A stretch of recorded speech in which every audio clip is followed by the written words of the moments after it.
Halos 50,000 pisong cash at ilang gadgets ang natangay mula sa isang restaurant sa Imus, Cavite. Arestado ang isa sa mga suspect.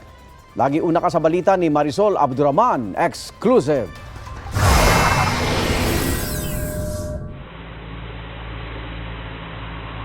Tila balisa ang lalaking ito na nakuna ng CCTV nitong Sabado habang unti-unting umaatras at pumaparada ang isang SUV.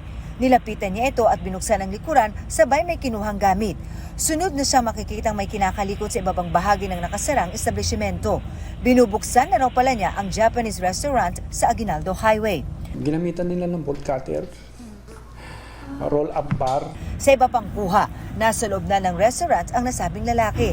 Nilimas niya ang kita ng resto na nasa kaha at kumuha pa ng ibang gamit.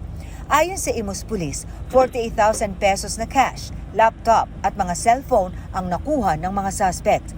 Sa tulong ng CCTV, natukoy at naaresto ang driver ng SUV nitong Lunes sa Maynila.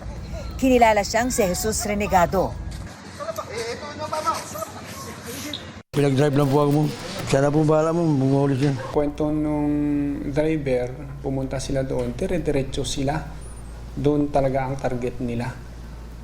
Sure sila doon sa pupuntahan nila. Sa tingin ng Imus Police, posibleng may kakontsaba pang ibang mga suspect. Paano siya nagkaroon ng idea na ganun ang makukuha niya or may expect niya na makukuha doon sa establishment. Tinitingnan namin kung may magkakontsaba siya, may nakakwentuhan siya, or siya mismo ang nag-casing. Sinubukan namin kunin ang pahayag na may-ari ng kainan pero tumanggi siya. Kilala na ng Imus Police ang isa pang suspect na nakuhanan mismo sa CCTV na pumasok sa restaurant. Patuloy siyang pinaghanap ng mga otoridad. Ito ang unang balita. Marisol Abduraman para sa GMA Integrated News. Igan, mauna ka sa mga balita. Mag-subscribe sa GMA Integrated News sa YouTube.